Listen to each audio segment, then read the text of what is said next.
everyone, and welcome to episode 23 of Discovering Doctor Who. Today's episode, I'm going to be discussing the episode Smith and Jones, which is technically the first episode of the third season, and also the episode that introduces to us Miss Martha Jones, the lovely new companion for the Doctor. And, well, I'm actually going to discuss her a little bit more later. Let's get right into the top moments, or my favorite parts of this episode. The first of which is the Judoon. I believe that's how you pronounce it, the Judoon? Yeah, but basically the rhinoceros-like alien mercenaries, or I believe as the Doctor described them, essentially like police, but bully police in a way. Yeah, and they were a very interesting race. I liked them a lot. But there was one particular thing about them that I couldn't help but laugh every time I saw it, and it's their scanners. It's like through the episode they were going around scanning the different people to see if any of them were not human. And the way they marked the people that were human was on the bottom side of their scanner they had a marker. So these aliens from a futuristic outer space world mark people with a Sharpie, basically. And every time, like, they held out their hand and it went like, it cracked me up. I don't know why. It's just so bizarre to see this high-tech alien technology with what's essentially a Sharpie. That was just one part of the Judoon that just really cracked me up. But overall, I really liked them as a race, and they seem like a very interesting species that will probably reappear later in the show, or at least I assume so. Be interesting to see what else the Doctor might get into when they're around. Now, the second best part of this episode is, it was just a very simple moment, very small, but while they're going through the hospital, the Doctor sees that there's a shop. And just instantly, he's like, oh, it's a nice little shop. I like little shops. And that calls back to Season 2, Episode 3, I think, but New Earth, where, like, multiple times throughout the episode, they had the running joke. It's like, this place needs a shop. So yeah, that was a nice little callback, and it just, again, one of my favorite parts of this episode, just because it had that little nostalgia to previous season. Now, the third best part of this episode were the Slabs. They basically looked like bikers with, well, I mean, you know, they had the black helmets on and everything, but I think the way the Doctor described them was they're basically androids of a sort, but these were made of leather, I believe. So it was just very interesting. I don't even know if you would call them a species exactly, but very interesting creatures. And since they are essentially subservient to whoever, you know, made them, I can only assume that more of them, maybe not necessarily the leather ones, but like different slabs, so to speak, are going to appear throughout the show. And I'd be interested to see what kind of slabs there might be. But moving on to the fourth best part of this episode, Martha Jones' family. And just all of the drama craziness going on there at the beginning, a little bit in the middle, and then especially at the end of the episode. I find them interesting in a way that I never really found Jackie to be interesting with Rose until maybe near the very end. They just have very interesting dynamics, and they're a very established family that seem to have just again, it's like very interesting dynamics that undoubtedly the character Martha Jones will play off of as the series goes on. And again, like I said, it's just a very interesting people, and looking forward to seeing more of them through this season, or however long Martha is with the Doctor. And that brings me to my final favorite part of this episode, and I did mention it earlier just because I wanted to save really the best for last, and it's Martha Jones. Now, I'm sure you've seen me in some of the previous Discovering Doctor Who episodes, kind of, yeah, I guess maybe drooling, but it's like, I find her very pretty, very attractive. But this episode established that, I mean, she's much, much more than that, as a character within the show.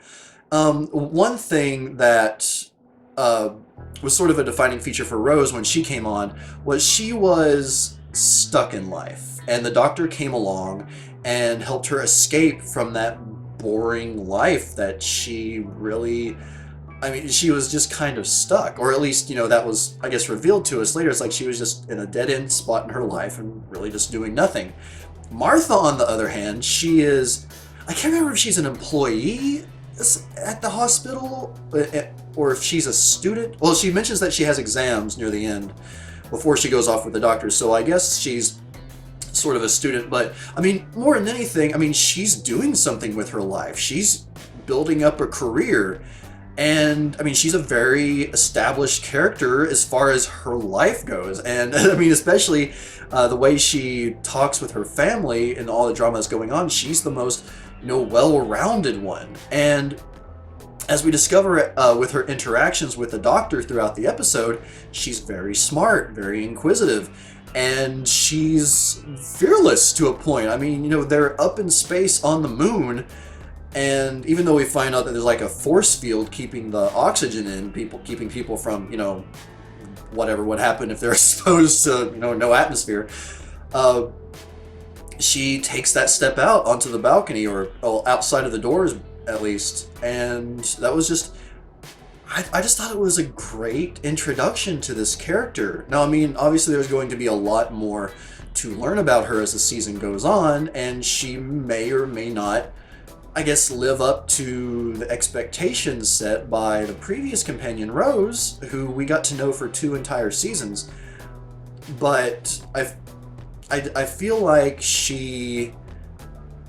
basically, it's a great first impression.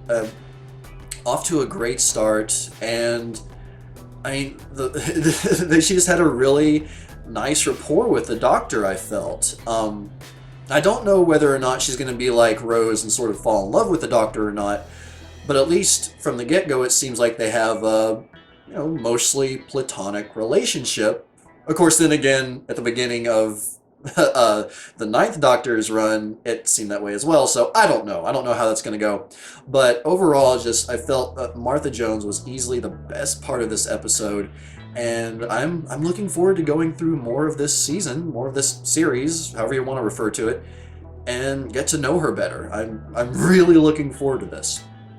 Now, there were some issues with this episode, more than one, which was strange, but you might see them mostly as nitpicks, but they are things that bothered me with this episode.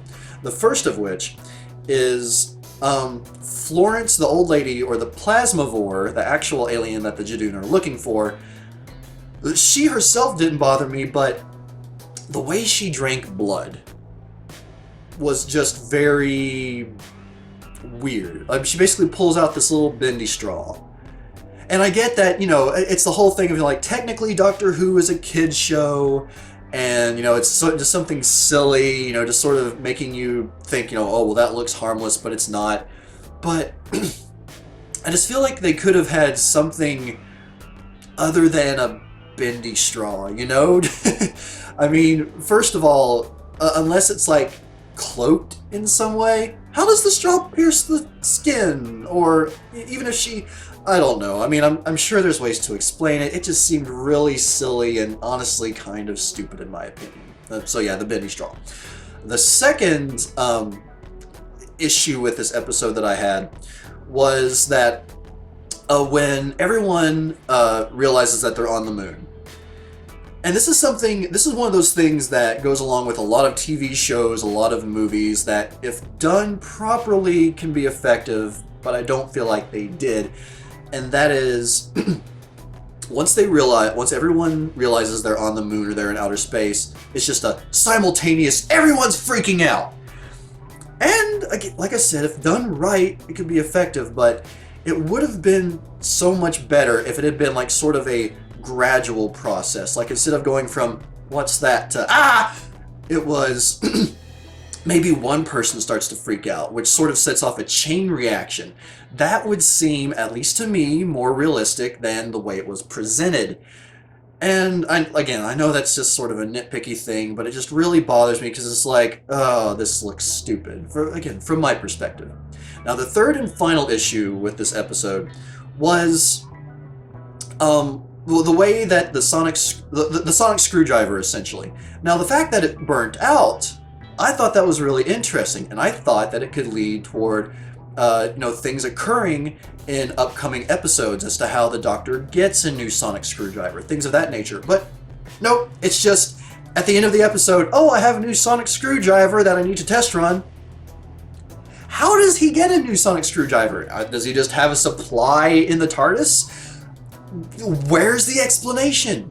And I know it's a nitpicky thing, but you gotta give me something. Just if you have a sonic screwdriver 1 second, it burns out, and then magically a new one appears. It just, I wouldn't even consider that one a nitpicky one. For me, it's a logic thing. Explain something to the audience, or use a few episodes, maybe just one episode, to show how he goes about getting a new one. But again, I call it nitpicky if you want, but that just really bothered me.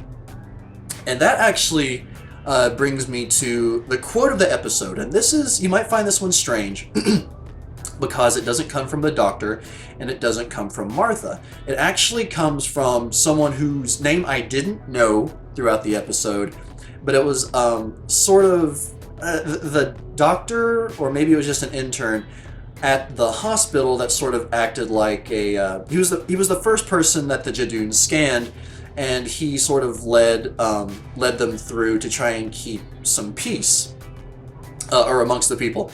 And excuse me, getting a dry throat there. But it's a quote from him at the end when he's being interviewed after the hospital is back on Earth, and he says, "I was there. I saw it happen, and I feel uniquely privileged. I looked out at the surface of the moon. I saw the Earth suspended in space, and it all just proves Mr. Saxon right. We're not alone in the universe. There's life out there, wild and extraordinary life."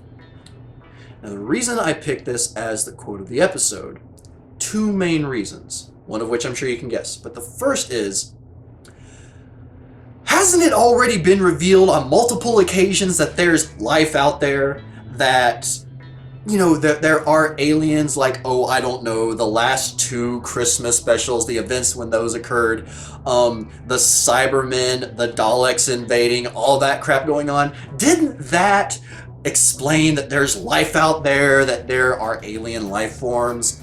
That was just, I don't know, it just felt like what on one hand could be a very strong quote, or a strong amount of logic, is turned around by the fact that people already knew. Well, unless you're Donna Noble and you weren't paying attention. But that was just a very interesting part of that quote. But the second part of that quote, and something that is continuing to irk me, and that some people in the comments have been being very, I know I said, hold back on the spoilers, but Mr. Saxon. Who is Mr. Saxon? Don't tell me. I know I'm going to find out as the show goes along, but who is Mr. Saxon? I got to know. I'm really starting to get intrigued by this because his name keeps coming up over and over and over throughout just, the few times so far this season, and I want to find out. Is he going to be revealed in the next episode, or is it going to take a few more, kind of like the Bad Wolf, where it's just like the name gets dropped here or there, and then all of a sudden, big reveal! I don't know, but I'm very interested to find out, and hopefully you all are too. I'm actually getting ahead of myself. I haven't said what my thoughts are on this episode overall. Now, as I said before, I was very happy with the first impression that we got from Martha Jones. Hopefully I didn't say Martha Stewart at some point earlier in the episode. That just kind of came to mind. But Martha Jones, I was really impressed with our introduction to her. Really like her so far, and I'm very much looking forward to having more of her throughout the series. And overall, I feel like this was just a good episode. I mean, nothing outstanding really to make me think that it's a great episode. Of course, I don't know how, the rest of the episodes have stacked up so far, because I have the entire season left to go. But it was a good, strong episode and a great introduction to Martha Jones. So, good job. I don't really know what else to say other than that. But everyone, thank you very much for joining me on this technically first episode of the third season.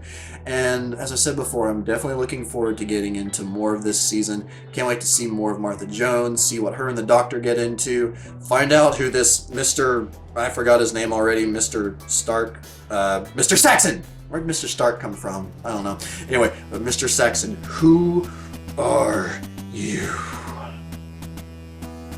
Oh. But anyway, everyone, thank you again very much for joining me, and I will see you all next time on the next Discovering Doctor Who.